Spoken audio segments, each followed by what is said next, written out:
नमस्कार। तृतीय वर्ष BA, प्रश्नपत्र क्रमांक 12, सत्र 6।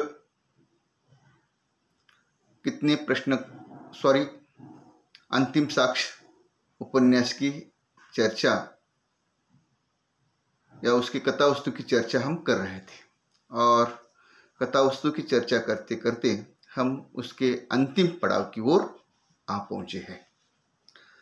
हमने अगले वीडियो में देखा है कि प्रताप सिंह का एक्सीडेंट हो जाता है, यानी बाबूजी का एक्सीडेंट हो जाता है।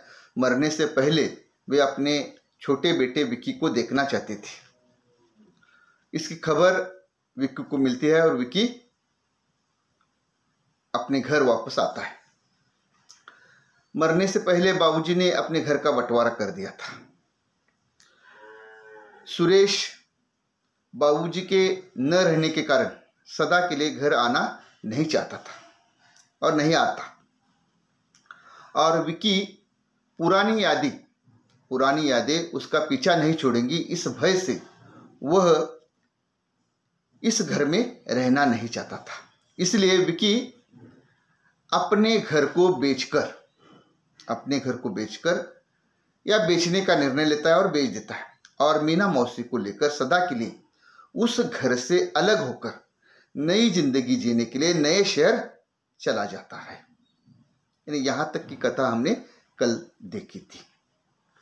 इस पूरे उपन्यास पर विचार करने के पश्चात हमें ऐसा लगता है कि इस उपन्यास के जितने भी प्रमुख पात्र हैं, यानी बाबूजी हो, बीजी हो, विक्की हो या सुरेश या मीना मौसी भी, इन्होंने विचार का सहारा न लेकर भावनाओं में बहकर अपने जीवन को जिया हुआ दिखाई देता है। यानी विचार से अधिक भावनाओं में बहकर निर्णय लेने की प्रवृत्ति के कारण बाबूजी का परिवार टूटा, मीना मौसी का जीवन भी उद्ध्वस्त हुआ दिखाई देता है। प्रस्तुत उपन्यास प्रमुखता से स्त्री विमर्श को हमारे सामने रखता है। यह उपन्यास खास करके स्त्री विमर्श को हमारे सामने रखता है। लेकिन यह भी सच है कि यह उपन्यास स्त्री विमर्श के साथ साथ पारिवारिक विमर्श को तथा पारिवारिक त्रासदी की जड़ों को सामने रखता है। इसके साथ साथ ये उपन्यास युवा विमर्श को भी हमारे सामने रखता हुआ दिखाई देता है। इसके प्रमुख पात्रों में मीना मौसी, बाबूजी यानी प्रताप सिंह, बीजी यानी प्रताप सिंह की पत्नी, विक्की और सुरेश, ये दोनों उनके बेटे हैं, जिनके जीवन के घात प्रतिघात से अंतिम साक्ष्य उपन्यास की कथावस्तु का सृजन होकर वह एक रोचक तथा जिज्ञासावर्धक उपन्यास बना हुआ दिखाई देता है। उपन्यास के पात्र ठोस यथार्थ के धरातल से लेकर लेखिका चंद्रकांता जी ने हमें जीवन के सुख दुखमयी परिस्थितियां मनुष्य को किस प्रकार सबल और निर्बल बनाने में सहायक सिद्ध होती है, ये दिखाने का काम इस उपन्यास के माध्यम से चंद्रकांता जी ने किया हुआ दिखाई देता है। आज हम सब आधुनिक हो चुके हैं, और आधुनिक मानव भावना से काम न लेकर विचारों से काम लेता हुआ, ऐसा कहा जाता है। लेकिन इस उपन्यास को पढ़ने के उपरांत ये बात साबित होती है कि इस उपन्यास के सारे पात्र भावनाओं में बहकर अपना निर्णय लेते हुए दिखाई देते हैं। यानी मानव जीवन आज आधुनिक हो गया है, पर जीवन जीते समय आज भी मानव अपनी भावनाओं पर विजय नहीं पा सका, और यही बात प्रस्तुत उपन्यास के माध्यम से हमें दिखाई देती है। अगर विचारों से काम हो लेता तो इस उपन्यास के पात्र अपने जीवन में दुख नहीं भुगतते। इस उपन्यास के पात्रों ने भावनाओं में बहकर ही सारे निर्णय लिए हुए दिखाई देते हैं। प्रस्तुत उपन्यास के प्रताप सिंह यानी बाबूजी एक पढ़े लिखे तथा प्रतिष्ठित व्यक्ति है। वे अगर मीना से संबंध रखने से पहले सोच विचार करते तो वे अपनी पत्नी के मृत्यु के लिए जिम्मेदार नहीं रहते। मीना से संबंध रखने से पहले अगर वे सोच विचार करते तो वे उसके यानी उनके अपने पत्नी के मृत्यु के लिए जिम्मेदार नहीं बनते। पत्नी के मृत्यु के बाद भी वे बिना विचार किए, बिना सोच समझकर मीना को घर ले आते हैं। मीना को घर ले आना उनके बेटों पर बुरा असर साबित होता है। मीना को घर ले आना उनके बेटों के लिए बुरा असर साबित होता है। उनके बेटे इन्हें बाप से ही कटकर दूर दूर रहने लगे। सुरेश आवारा था, यानी पहले से आवारा ये लड़का घर में आवारा लड़कियों को लाना शुरू करता है। दीवान साहब की लड़कियों को लेकर भाग जाता है। महाविद्यालय में प्रोफेसर पर चाकू से हमला करता है। तो इसकी आवारा बातें दिन ब दिन बढ़ती ही जाती है। विकी अपने बाप से दूर रहने लगता है, या तो मित्रों के साथ रहने लगता है या अपनी बुआ के घर जाकर पड़ा रहने लगा। इन्हें बेटे बाप से दूर रहने लगे। ये किस लिए हुआ? ये मीना को घर ले आने के कारण हो चुका। इन्हें प्रताप सिंह बिना विचार किए मीना को भी घर ले आते हैं, जिसके कारण बेटों पर बुरा असर साबित होता है और बेटे उनसे दूर रहने लगते हैं। विक्की, इस उपन्यास का विक्की जो है उससे कुछ अपेक्षाएं थी। वो समझदार लड़का था।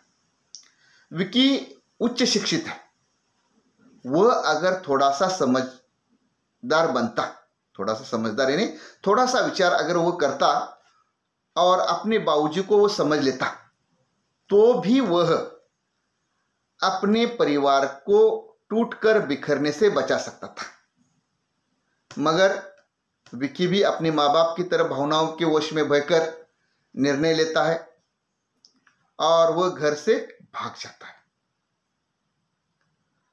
और अपने परिवार से और अपनों से बिछड़ने की त्रासदी भुगतने का कायल बनता है।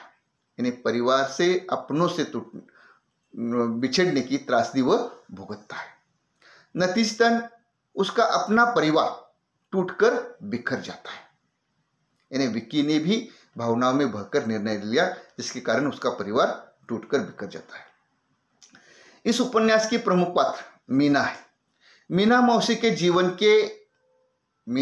के जीवन से ये बात प्रखरता से सामने आती है कि स्त्री के जीवन में उसके अभिभावक, माता पिता, पति और प्रेमी की भूमिका कितनी महत्वपूर्ण है।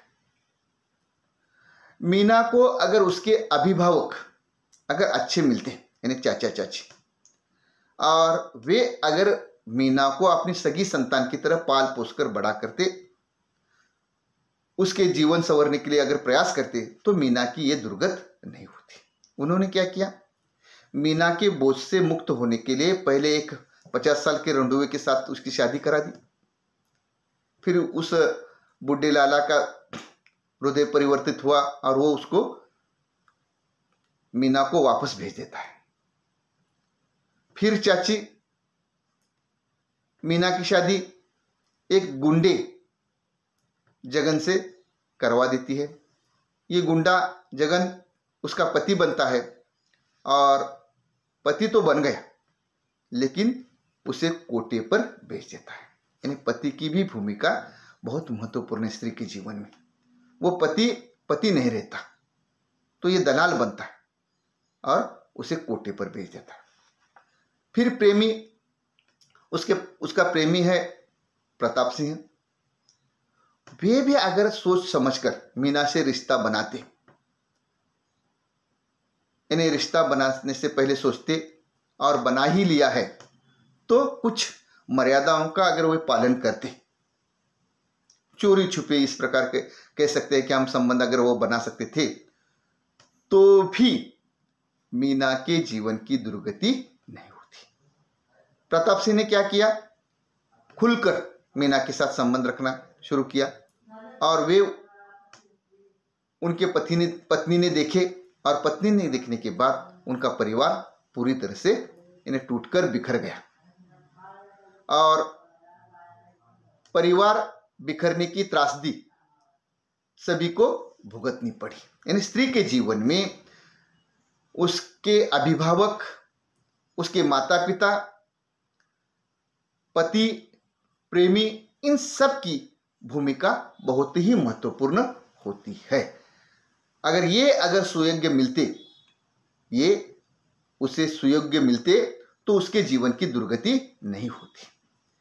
स्त्री को समाज में प्रतिष्ठा कब मिलती है, जब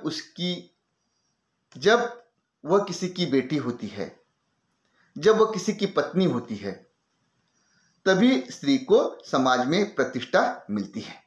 मीना पहले से ही बिन माँ बाप की लड़की थी, अतः न वह किसी की पत्नी बनी, न किसी की प्रेमिका बनी, तथा न ही उसे किसी अन्य रिश्तों में अपनाया गया। इस उपन्यास की बीजी एक महत्वपूर्ण पात्र है। बीजी एक संपूर्ण आदर्श भारतीय स्त्री का उदाहरण है। बीजी एक संपूर्ण आदर्श भारतीय स्त्री का उदाहरण है। उसका पूरा समर्पण उसके अपने पति और अपने परिवार के प्रति है। जिस पति के प्रति वह संपूर्ण समर्पित थी, उसी पति से मिला धोखा वह नहीं सह सकी। जिस पति के प्रति वह संपूर्ण समर्पित थी, उस पति से मिला धोखा वह सह नहीं सकी और भावनाओं में खोकर मृत्यु की शिकार बनती है और अपने पति तथा अपने बेटों को दुख भुगतने का वह कारण बनती हुई दिखाई देती है। इस उपन्यास का सुरेश प्रमुख पात्र है नहीं, लेकिन प्रमुख पात्र तो नहीं है, लेकिन उसकी ओर अनदेखा भी नहीं किया जा सकता।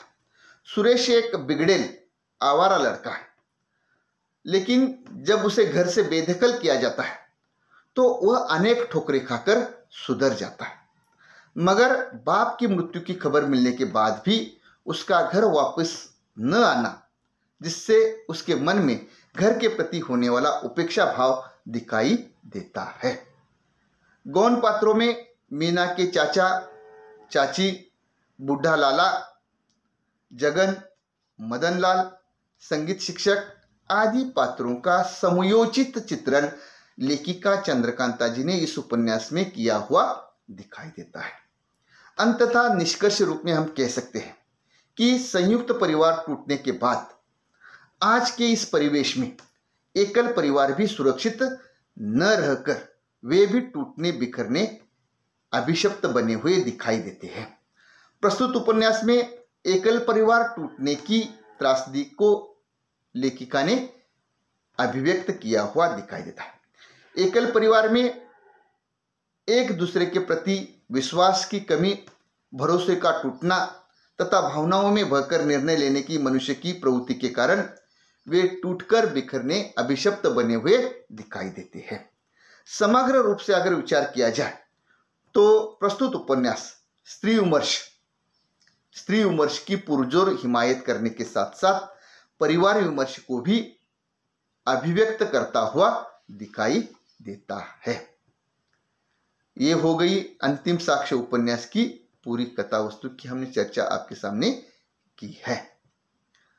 अगले वीडियो में इस उपन्यास के जो प्रमुख पात्र है या कुछ अन्य बातों के संदर्भ में भी हम चर्चा करेंगे। फिलहाल इतना ही। धन्यवाद।